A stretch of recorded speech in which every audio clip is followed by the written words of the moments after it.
me show you how you can instantly change negative feelings into positive ones. 3 major principles can help you control and change negative feelings. 1. Body movement. The way you move your body affects your mind and your feelings. Let's play. Drop your shoulders and your head. Breathe slowly and think of something that really bothers you. Now repeat after me. I feel great. Is it working? No. Okay, let's try the opposite. Lift your shoulders and head up high. Breathe powerfully. Make a fist, just like in the film Rocky, and repeat after me. I feel lousy.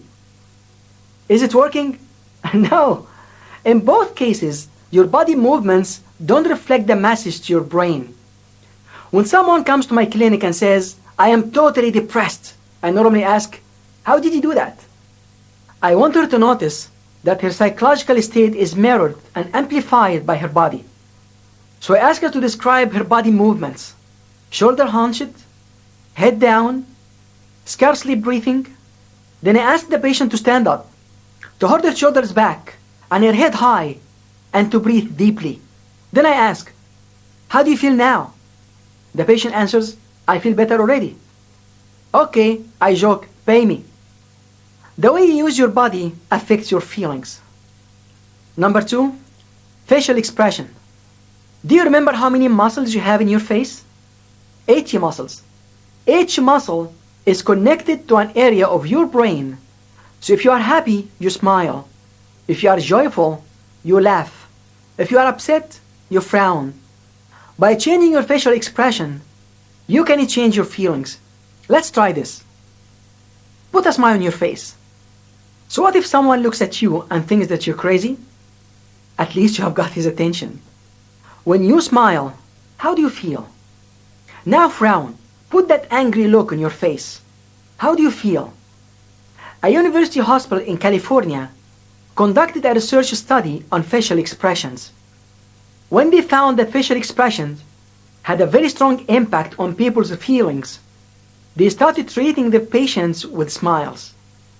They found that after only 3 days of treating depressed patients, by helping them smile and laugh, many were cured. Let's try this. Put a smile on your face. Now try to frown at the same time. You can't do it.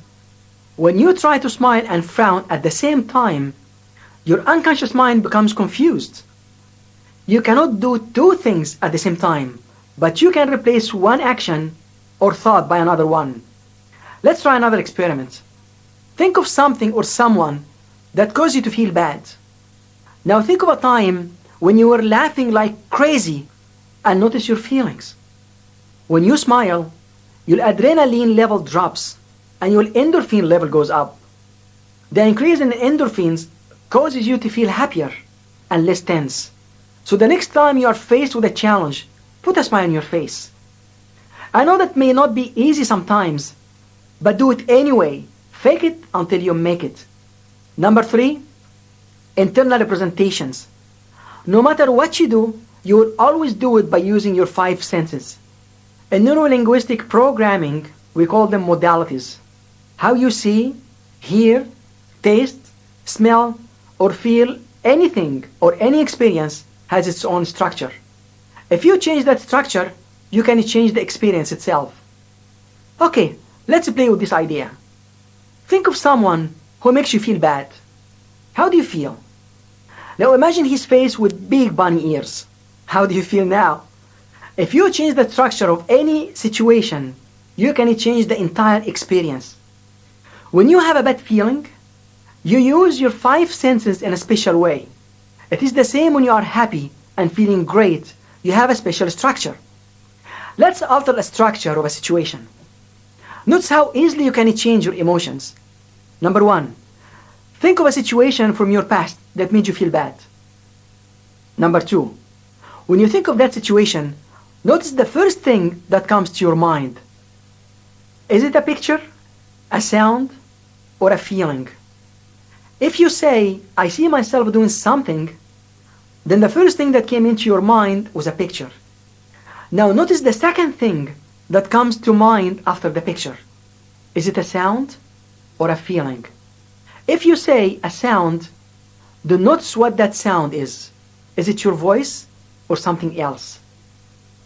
Notice what you are saying to yourself. Some people say, I feel bad, I am tired.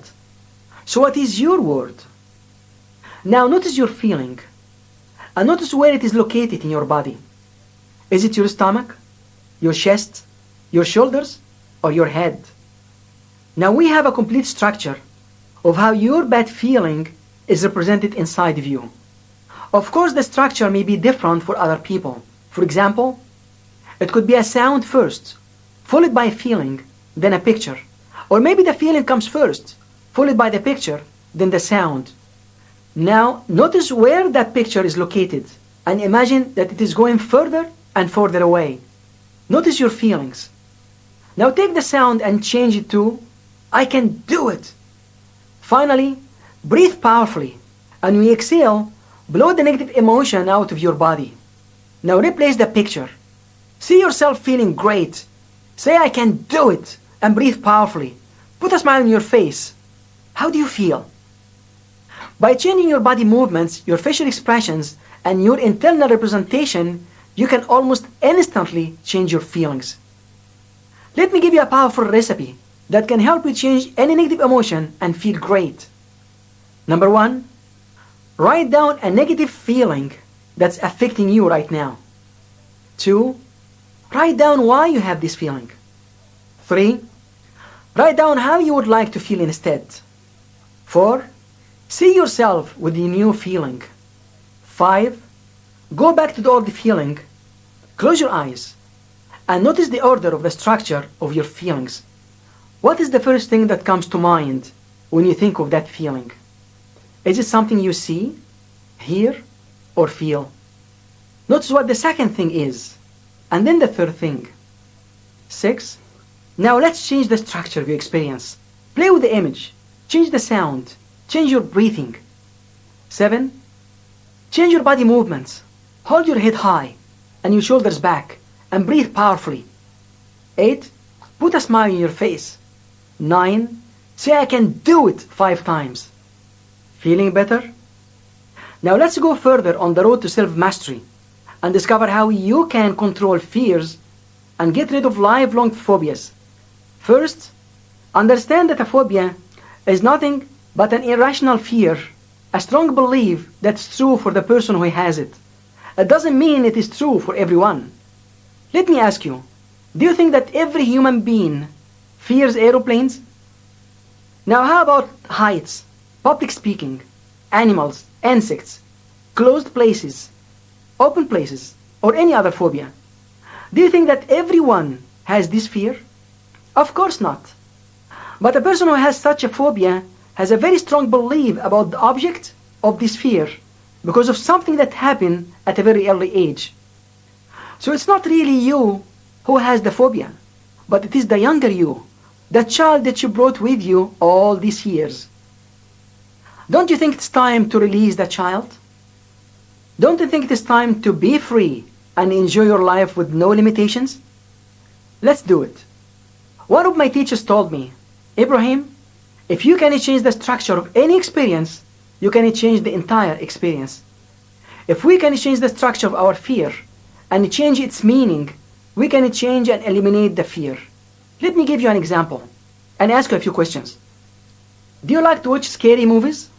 If you do, would you watch a scary movie alone at 2 in the morning without looking behind you when you get up to go to the bathroom? Now, if you watch a scary movie with friends at 11 in the morning, would your feelings be the same? No. Now what is really scaring you? Is it the sound or the picture? Or both? Both, right? How about the distance? Would your feelings be the same if the screen is 20 feet away from you? No, right? How about the size? If I shrink the screen and make it very small, would your feelings be the same? No. Now let's play with the sound. If I turn the sound off completely, would your emotions be the same? Now what if I add circus music? Would your feelings be the same? No, right? Let's play with the picture. I want you to put Mickey Mouse ears on all the characters. Would your emotions be the same? Now let's play with the sound and picture at the same time. Put Mickey Mouse ears on all the characters and add the circus music. Would your feelings be the same? Would you take the movie seriously? Of course not. Why? Because the structure of the experience was totally different and it changed how you perceive the entire experience. Now, let's get rid of that fear once and for all. But remember, this is not a substitute for therapy, and it is recommended that you consult a professional psychologist for severe cases. It is also recommended that you have someone that you trust with you as you go through the process. Ready? Let's do it together.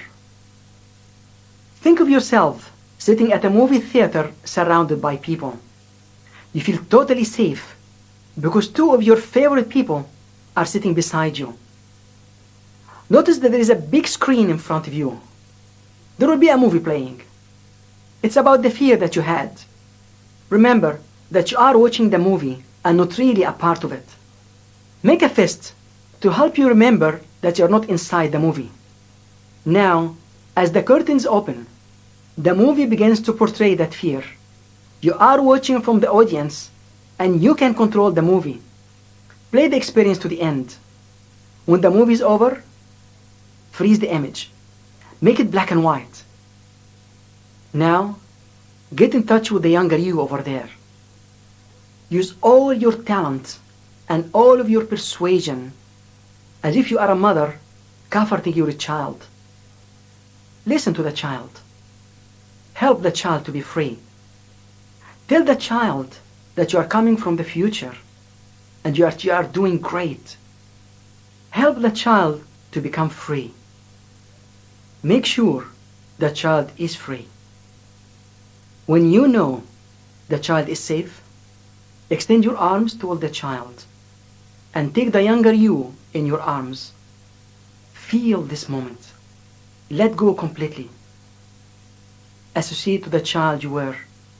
Become one.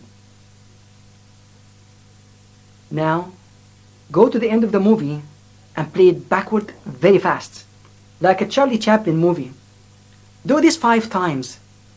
Now play it backward again, putting Mickey Mouse ears on each one of the characters and adding the circus music.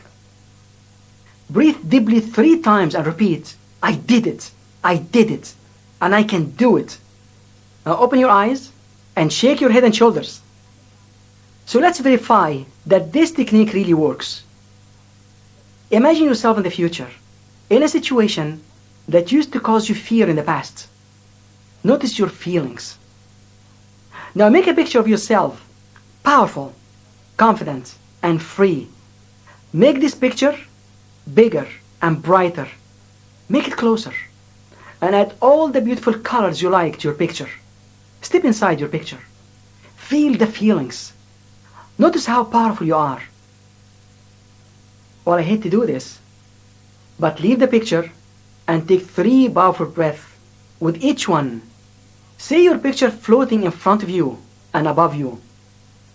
Now take a moment and thank your unconscious mind and thank God for showing you the way to freedom. Starting today, take charge of your life. Don't be trapped in a vicious circle, doing the same thing over and over again. Enrich your life. Take up a new hobby, like music, exercising, or cooking. And if you want to talk to someone about a problem, talk to a person with the knowledge and experience to help you, and not someone who will make the problem worse. Don't stay trapped in the past, because if you live in the past, it will become your present and your future. Treat yourself at least once a week and watch a funny movie. Take a few days off and go on vacation or simply walk and enjoy nature. Laugh a lot. Life is too short to waste. Focus on what you like, because the meaning of your life is the meaning you give it. As Jim Rohn said, it is not your boss, your job, or your parents that create your feelings. It is you. You know, you and I are living our lives anyway. So let's make it sensational, because every day is a new beginning and every moment is a blessing from God. Live each day as it were your last.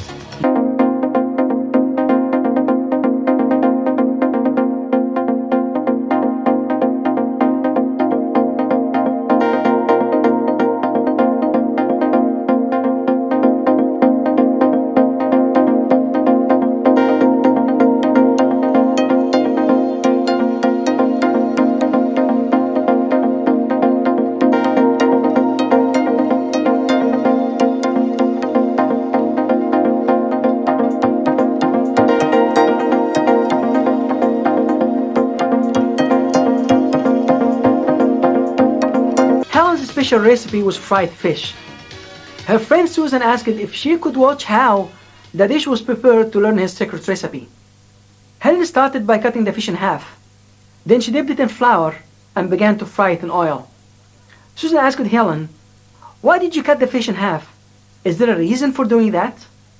"I don't know," Helen answered. "I learned to cook it that way from my mother." Susan asked, "Can I call your mother to find out?" Helen agreed and gave her mother's telephone number to Susan. Susan dialed the number and waited anxiously. Finally, Helen's mother answered the phone. Susan introduced herself, then asked Helen's mother about the secret behind cutting the fish in half. The woman answered, "I don't know. I have been cooking fish like that for over 40 years because I learned it from my mother that way." Susan grew increasingly curious. She asked if she could call Helen's grandmother and ask her about the secret. Helen's mother gave her the telephone number. Susan didn't waste a minute.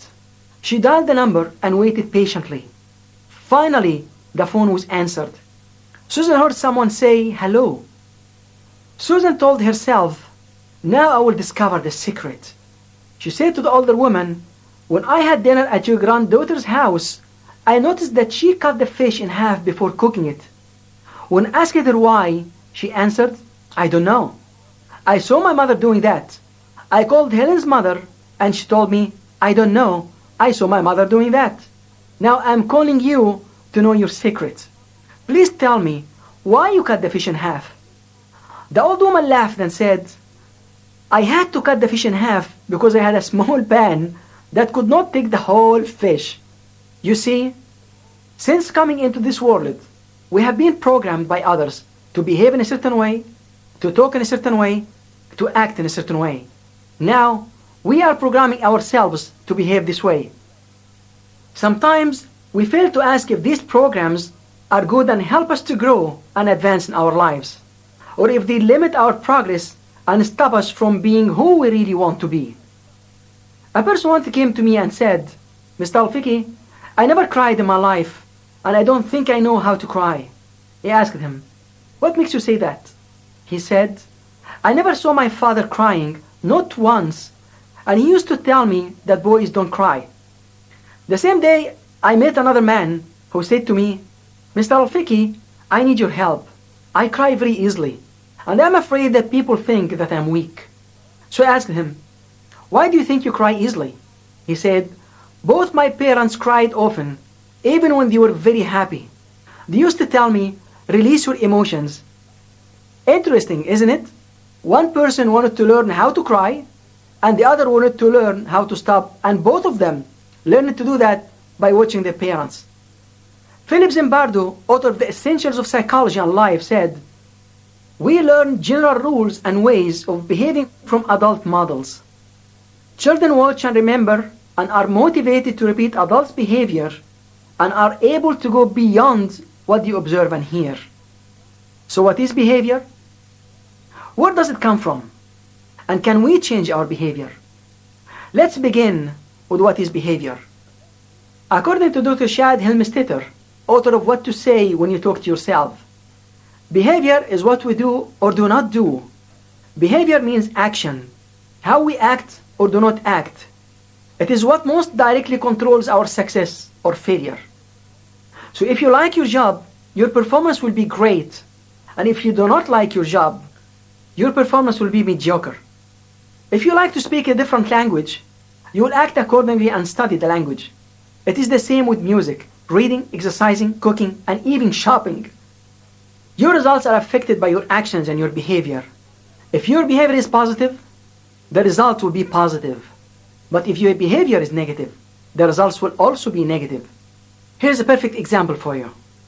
If you are stuck in traffic and you get mad, you will make yourself sick with stress and anger. But if you take advantage of the situation and listen to your favorite music or to a motivational tape, the result is totally different.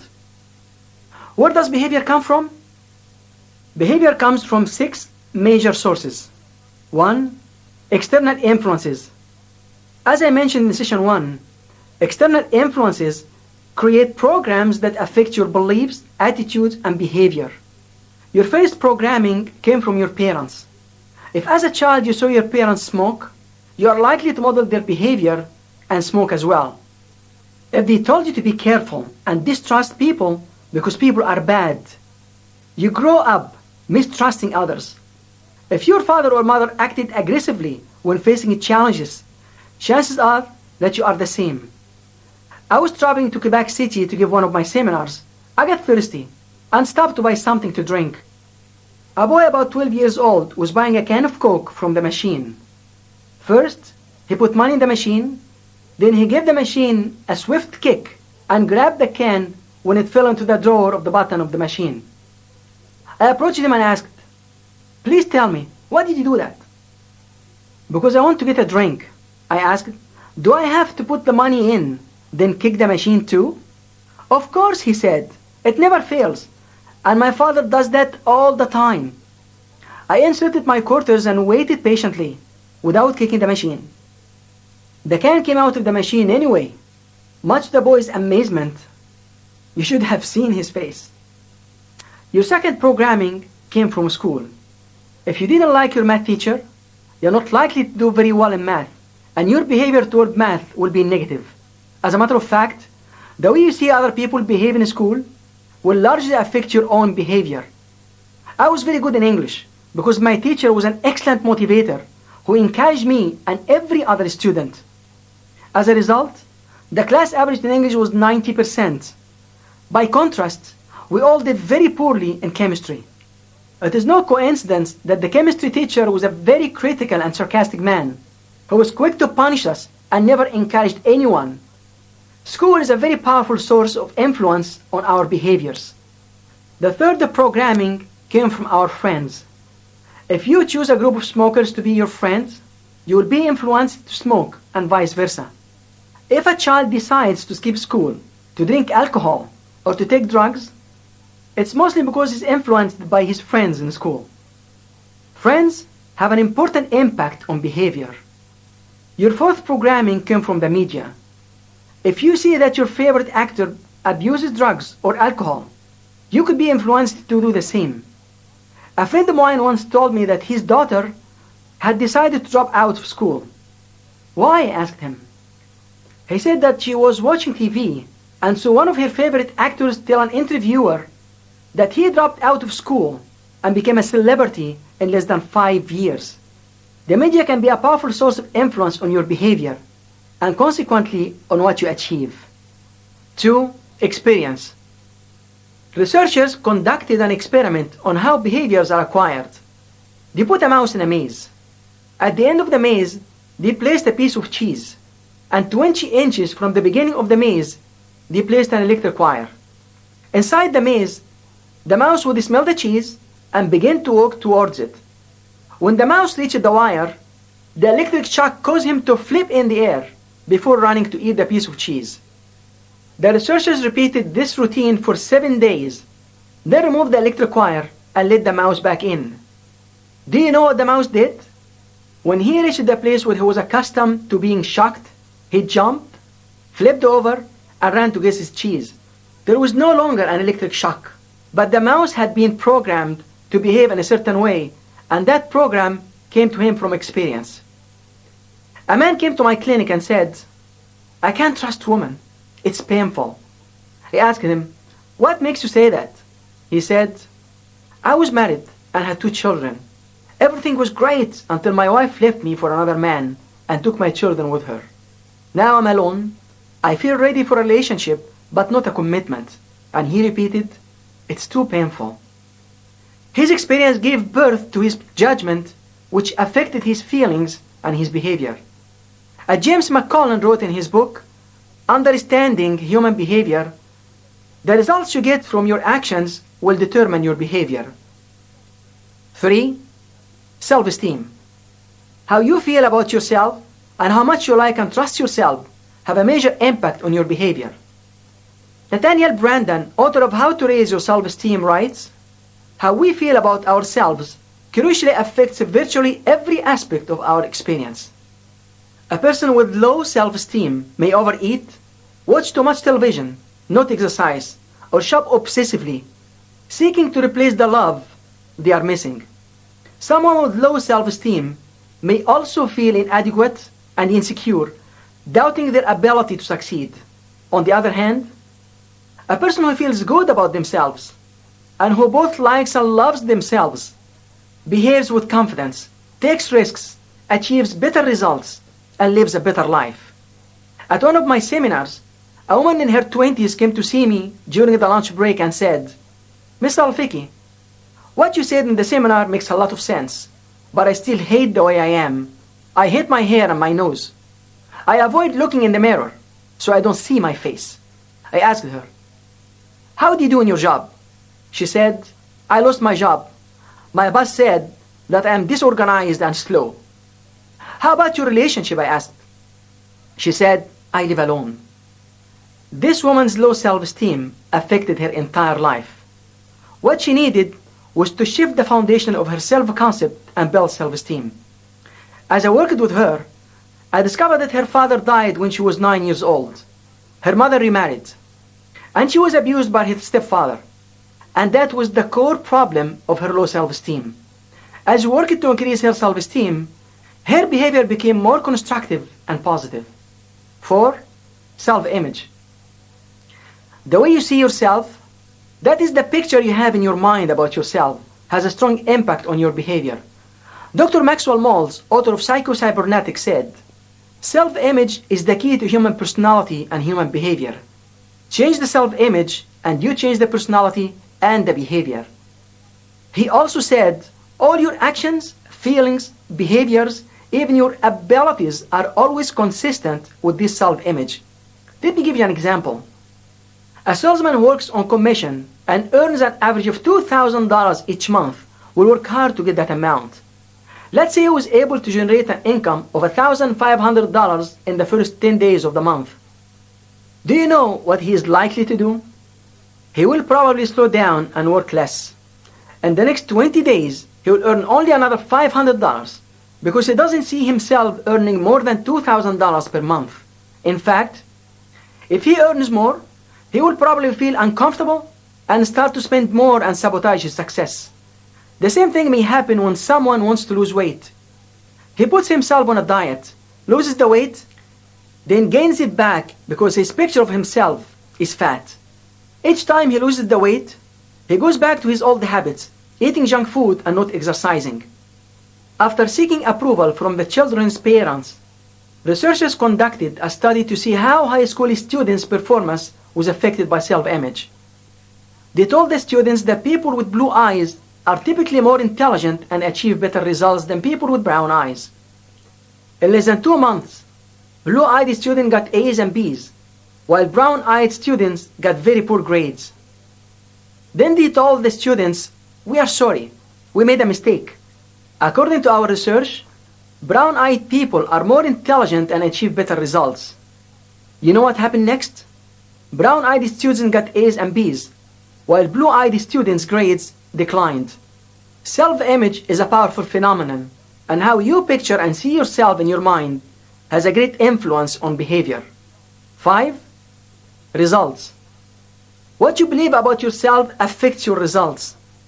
But the results also affect beliefs, and in both cases will affect your behavior in the future. For example, if you believe that you can ski, then while skiing you break your leg and begin to notice that many other people also fall. You will be more careful, and you might avoid skiing altogether. Your belief affects both your results and your behavior. On the other hand, if you had the belief that you cannot ski, but your friends influenced you to try it, and you had a great time, This will create the new belief that you can ski. So the results you get have an impact on your behavior. 6. Perception. The way you perceive and interpret situations affects your judgment and your behavior. Let me tell you a story. A man went to see his doctor because he had a severe cold.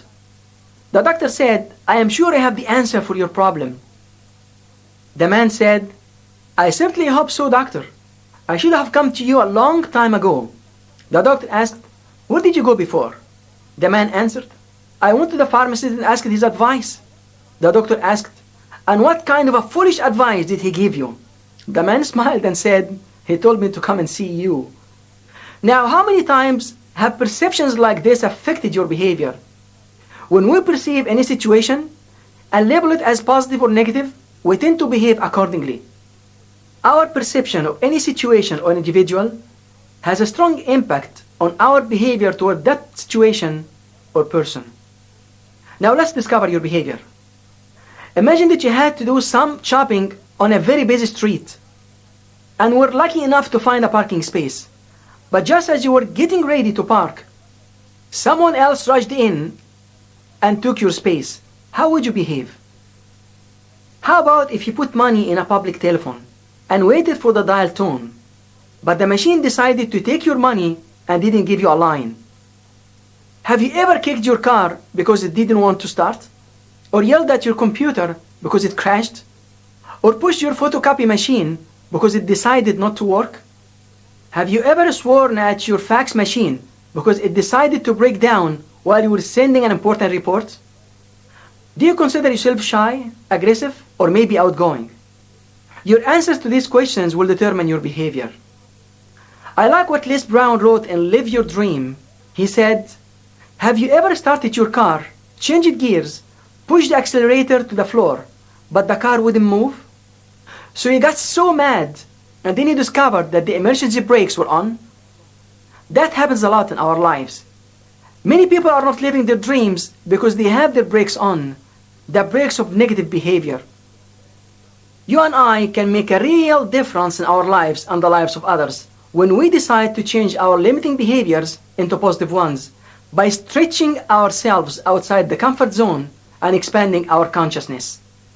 Isn't it time to put a stop to negative behaviors and change them to positive ones? Isn't it time to stop judging others and focus our efforts on how we can become happier? Isn't it time to stop making negative images of ourselves? Isn't it time to generate a new behavior of love, love for ourselves and love for others? Now let me introduce you to what's called in neuro-linguistic programming, the new behavior generator model that you can use to make behavior changes. Find a comfortable place where you won't be disturbed for at least 30 minutes. Think of a behavior you don't have but wish you did. Breathe comfortably. And think of a person that you admire and that you believe has a behavior you want. If you don't know anyone, that's okay. Create your own model. Close your eyes and imagine a clear plexiglass wall in front of you. See your model behind the glass. Notice every single thing. What he does, how he breathes, how he walks, how he talks, his body movements, his facial expressions. Now imagine a part of you is floating outside your body and going behind the glass, beside your model, learning your model's strategy and how he behaves with such power. Imagine that that part of yourself is now replacing your original model and has everything you need for your new behavior. Imagine that this part is floating back and integrating into your body. Feel the integration. You now have the behavior you want. Now let's test this model. Imagine yourself in the future and place yourself in a situation that would have limited you in the past. Notice how you behave with the knowledge and behavior that you now have. When you are totally satisfied, come back to the present and slowly open your eyes. Congratulations! You just experienced that new behavior generator model. Now here is your recipe for a new behavior and a new you. 1. Write down 3 behaviors that you want to change. 2. Write down why you want to change them. 3. Write down 3 positive behaviors that you will replace the negative behaviors with. 4. Use the new behavior generator model with each new behavior until you are totally satisfied. See yourself in tough situations and use the knowledge you now have. 5. To improve your self-esteem, write down 5 good things about yourself.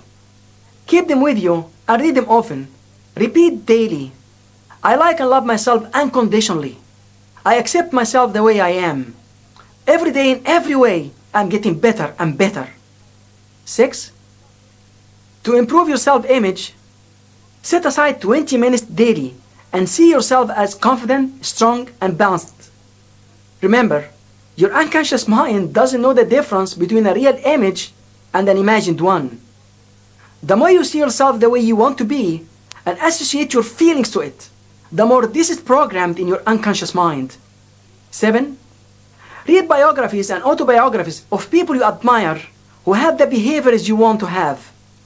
See yourself with these behaviors. 8. Develop your communication skills and avoid these barriers. Don't judge others. Don't say negative things about people. What goes around comes around. Don't let your ego stand in your way. Don't be ashamed to say, I'm sorry. Don't assume that people know what you want and how you feel. Tell them. Don't assume that you know what people want and feel. Ask them. Don't program your spouse negatively by retelling every single problem that you had during the day, because things will change, but your partner's feelings might not. When you call a friend that you hadn't contacted for a long time, don't just call him to ask for something you want. Invite him for lunch and ask how he is. Then you can approach him with your requests. Don't associate with negative people. Misery loves company, and that will affect your behavior. Don't end relationships with arguments and don't leave jobs on bad terms. End it in a positive way. 9. Ask yourself, is this behavior helping me to advance in my life? Then act accordingly. 10. When communicating with others, focus on their intentions. In NLP, there is an assumption that says, behind every behavior is a positive intention. 11. Be flexible, because the person that has more flexibility will be in control. 12. Remember that for every problem there are 3 points of view: yours, the other person's, and the truth. Remember that your behavior can cause you to move forward or backward. You can change your behavior. You can become the person you always wanted to become. And you can make a difference in your life and the lives of others. Now you have all you need at hand to control your negative programming, to change negative beliefs into empowering ones, to have a healthy attitude, and to overcome negative emotions. I would like to end this session with a poem that reminds us that we can actively choose to experience life in a positive way. Count your garden by the flowers, never by the leaves that fall. Count your days by golden hours, don't remember clouds at all. Count your nights by stars, not shadows. Count your life with smiles, not tears. And with joy on every birthday, count your age by friends, not years. Remember that this life is not a rehearsal, it is the real thing. Live each day as if it were your last. Live with love and appreciate life.